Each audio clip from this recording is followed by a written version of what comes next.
All right, let's take you back now to one of our leading stories where officials in Mpumalanga are scrambling to rescue scores of suspected illegal miners who are trapped in an abandoned mine shaft in Sabie.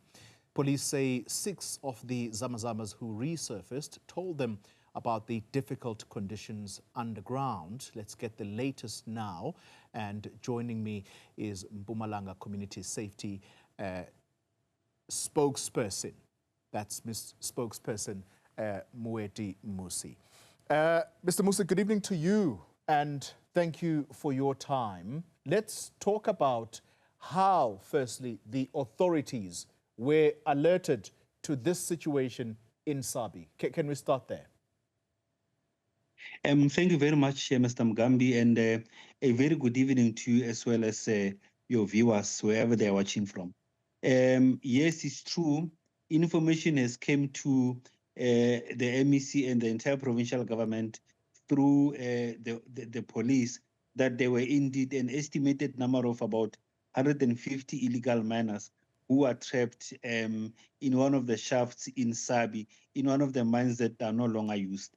So the other, those who have emerged, they've told the authorities and the police about the difficult circumstances under which they are operating under. We've also been informed that this is as a result of some of the bosses down there who are seemingly fighting amongst themselves. And this has apparently led to the situation where they are no longer taken care of in terms of providing them with foods and basic necessities while they are still underground. So the police are there on site as we speak. We'll also be making our way there later today. But we are noting this with a great deal of disappointment because the police have been trying very hard in our province to try and make sure that Operation Vala Umgod is indeed fully operationalized, such that we no longer have people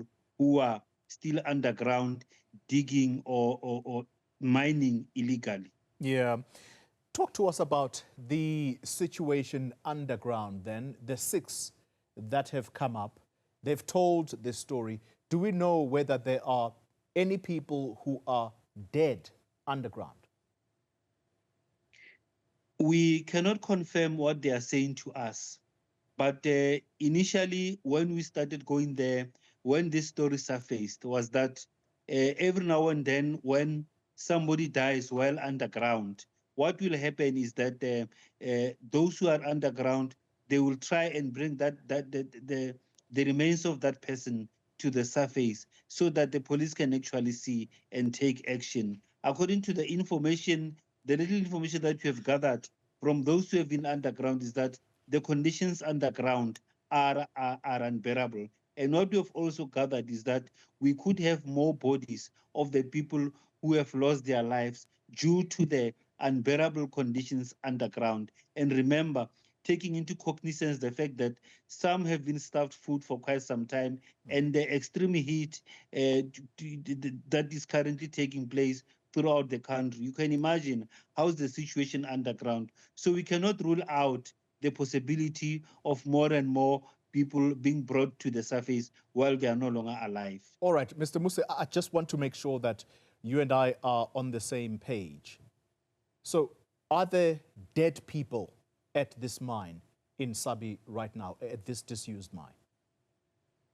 So far, we have been told that there are about 4 people, 4 remains of the people who have come out to the surface. We could be expecting more based on what the 6 are telling us and the conditions that we suspect are underground that are unbearable and inhumane for anybody to survive, especially without food and any water.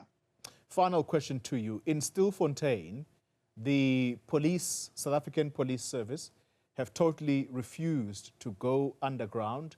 Instead, it's the community that has been involved in efforts to bring either bodies or people who are alive to the surface. In Mpumalanga, how is that being done? Who is actually responsible for either retrieving dead bodies or retrieving people who are alive? The police are not trained to go underground and retrieve people from underground. The police will be looking, in actual fact, government will be looking at ways in which these people can be brought to the surface. There is not much we can do except to look at ways in which we can bring them to the surface. But safe to say, our police are not, they will not be taking the responsibility to retrieve those bodies. We'll engage other stakeholders to see how these people can be brought to the surface, but it will definitely not be the police because we don't believe at this stage that they are equipped to do that. Thank you very much for your time, Mmusi, the spokesperson for the Mpumalanga Community Safety Department. And yeah, that's the other story around illegal mining.